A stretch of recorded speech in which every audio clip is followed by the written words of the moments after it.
The news broke not with a formal announcement from the White House, not with a measured statement from the State Department, but with a cascade of panicked notifications on the encrypted messaging apps used by diplomats and journalists across the Middle East. At 2:47 a.m. local time in Geneva, where the latest round of indirect talks had just concluded, a senior European diplomat present as an observer typed a single word to a colleague in Washington: collapse.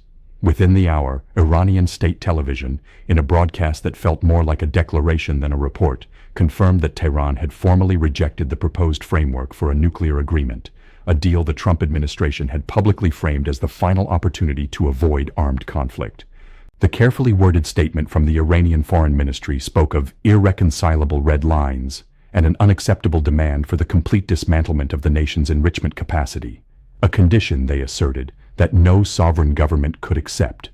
The diplomatic track, fragile from the start, had not just hit a snag, it had been derailed completely, sending shockwaves through every capital with a stake in the region's future. For President Donald Trump, the rejection represented more than a diplomatic failure. It was a personal and political crisis of his own making, unfolding in real time on a global stage he could not control. For weeks, he had projected an image of uncompromising strength, amassing the largest American naval and air presence in the region since the 2003 invasion of Iraq, with 2 aircraft carrier strike groups positioned in the eastern Mediterranean and the Arabian Sea, their warplanes visible from the beaches of Crete and Bahrain. He had delivered public ultimatums, warning that Tehran had a matter of days to accept his terms or face consequences that would be very bad for that country. The strategy was textbook Trump: overwhelm the adversary with a show of force, create a sense of imminent danger, and force a concession. But Tehran had called his bluff. Now, with his armada deployed and his rhetoric maxed out, the president faced a narrowing set of options, none of them good, and all of them carrying the potential for a catastrophic regional war. His own advisors privately admitted the Pentagon was ill-prepared to fight. The roots of this precipice stretch back more than a decade, to the original 2015 nuclear accord, formerly known as the Joint Comprehensive Plan of Action. That agreement, painstakingly negotiated by the Obama administration and other world powers, had placed strict limits on Iran's enrichment activities in exchange for sweeping sanctions relief. It was never a perfect document, but international inspectors verified that Iran was complying with its terms.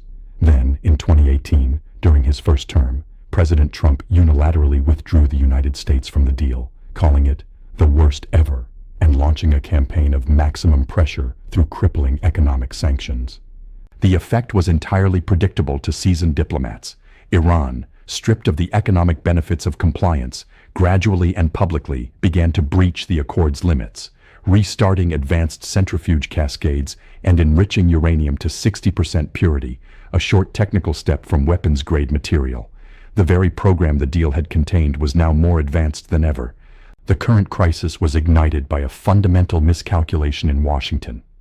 Convinced that Iran had been critically weakened by internal protests, the decimation of its proxy network in Syria following the fall of the Assad regime, and a punishing 12-day war with Israel the previous summer, the Trump administration believed a maximalist negotiating position would succeed where previous attempts had failed.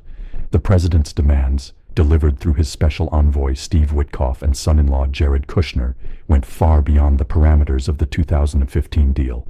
They reportedly sought not only a halt to all uranium enrichment, but also the dismantling of Iran's missile program, an end to its regional influence activities, and the physical removal of enriched material from the country. For the Iranian leadership, a regime that prides itself on resistance and survival for over 4 decades, these terms were not a basis for negotiation. They were a script for surrender.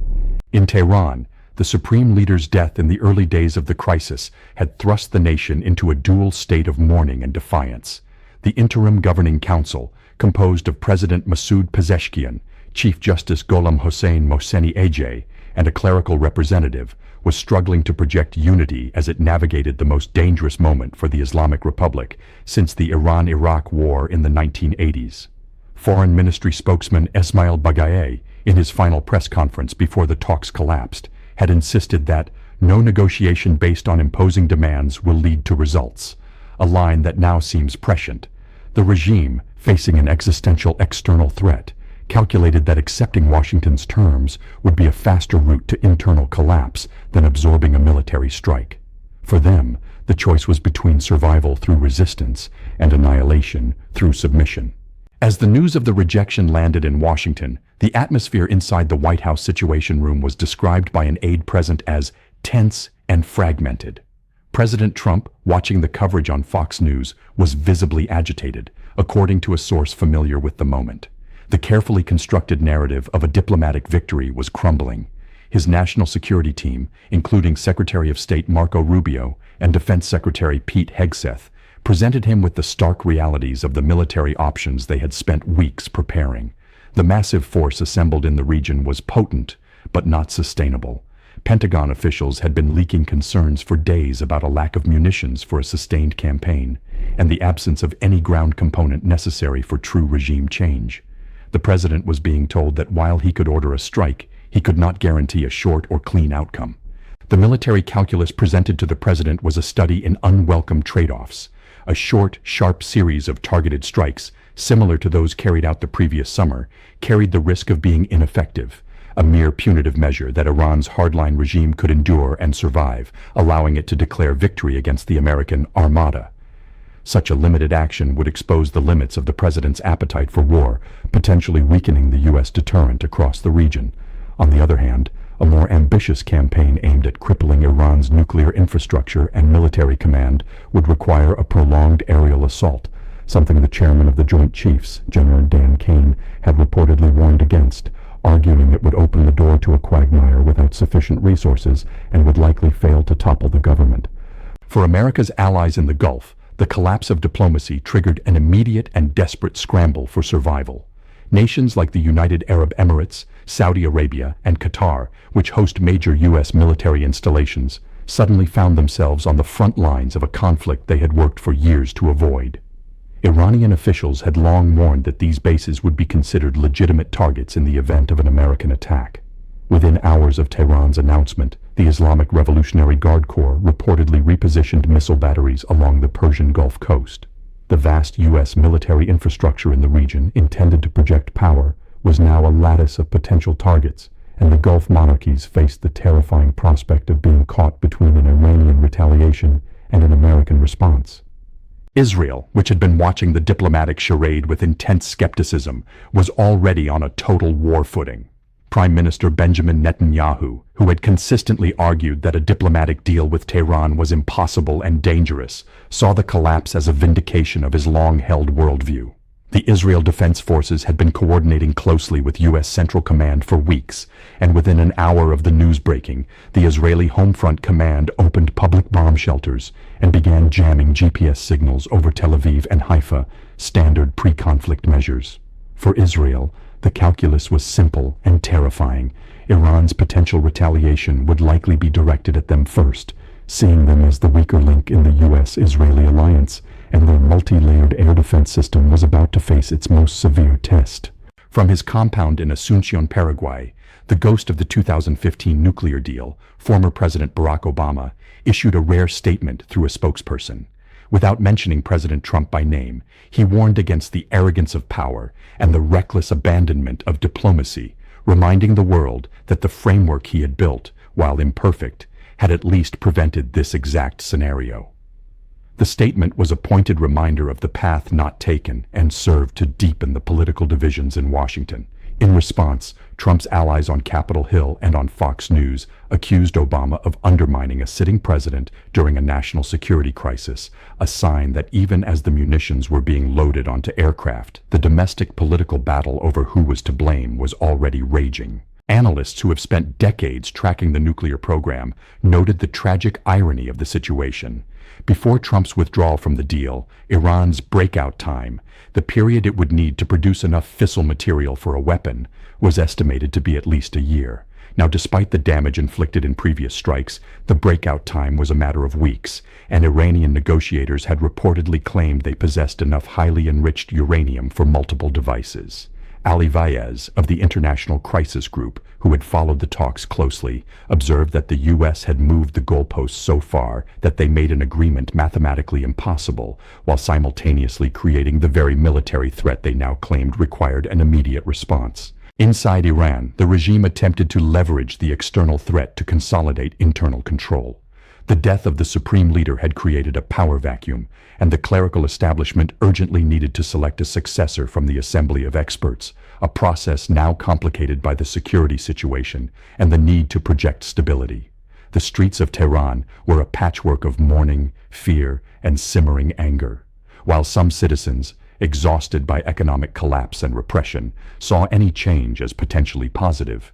Many more feared that an American attack would plunge the country into the kind of sectarian chaos and fragmentation that engulfed Iraq after 2003, a fear the regime was exploiting ruthlessly to maintain loyalty. As the first F-35 fighter jets were spotted refueling over the Mediterranean, the global economic machinery began to seize up. The price of Brent crude, which had been hovering around $70 a barrel, spiked past $85 in early trading, with analysts at J.P. Morgan warning that a sustained conflict could trigger a price shock reminiscent of the 1970s oil embargo. The Strait of Hormuz, through which a fifth of the world's oil passes, was effectively declared a war zone by the IRGC, and insurance premiums for tankers instantly became prohibitive. The global economy, still struggling with post-pandemic inflation and the ongoing war in Ukraine, was facing a new energy crisis that threatened to undo any progress made. In the Situation Room, President Trump reportedly asked his advisors a simple, stark question. How did we get here? It was a question that, in the view of historians of American foreign policy, had a clear answer. Aaron David Miller, a veteran Middle East negotiator, described the moment as a crisis of the administration's own making, the result of a policy that relied on coercion without a viable off-ramp. The military buildup was intended to force a deal, but when the deal was rejected, the bluff was called. The president had painted himself into a corner, and the only way out appeared to be through the very war he had repeatedly insisted he did not want, but was now arguably left with no choice but to start. The first explosions were reported not in Iran, but at a U.S. logistical hub in Qatar, a strike analysts immediately attributed to Iranian proxies, demonstrating their reach and their willingness to escalate the conflict horizontally across the region. This was the nightmare scenario the Pentagon had wargamed for decades, a conflict that begins with a targeted exchange, but rapidly expands into a multi-front war involving proxies in Lebanon, Syria, Yemen, and Iraq. The initial American strike, when it came, was massive and precise, targeting Revolutionary Guard command centers and known nuclear facilities. But as the dust cleared over those targets, the real question hung in the smoke. What comes next? With diplomacy dead and the first military exchanges underway, the world was witnessing a fundamental shift in the Middle East's power dynamics. The United States, the world's sole superpower, had committed its prestige and its firepower to a conflict in which the endgame was profoundly unclear. There was no plan for the day after, no ground force to secure territory, and no diplomatic off-ramp remaining. The only certainty was that the old order, the fragile stability maintained by deterrence and occasional diplomacy, was over.